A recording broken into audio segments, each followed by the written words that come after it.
Dobar dan svima, danas je ponedjeljak 7.12. i prošlo je 7 tjedana na Ravakutan tabletama i ulazimo u posljednji 8. i kraj ovog drugog mjeseca.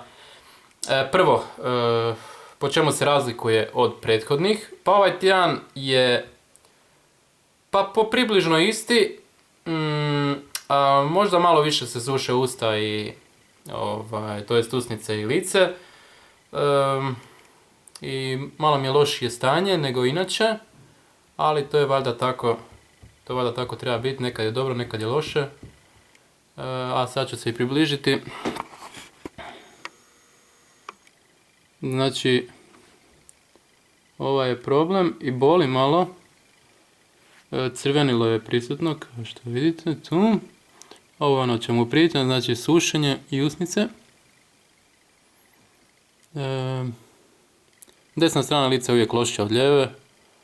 Ovaj tu je dosta veliki problem. I ove fleke koje su zapravo i gore. Nema onih bijelih akni, ali ima ovih crvenih koje, složit ćete se, izgledaju puno gore. Čelo je ok. Evo ovdje imam jedan na sljepočnici. Ovdje nema. Brada je, tako, crvenila isto. Tako da eto, to je ta situacija od ovog 7. tjedna. Nastavljamo dalje, naravno. Još je ostao, znači, mjesec dana do kraja, tjedan dana do kraja ovog mjeseca. I pa ćemo vidjeti što dalje, kad odem kod dermatologice, da vidimo što će mi ona reći. Eto, to bi bilo to.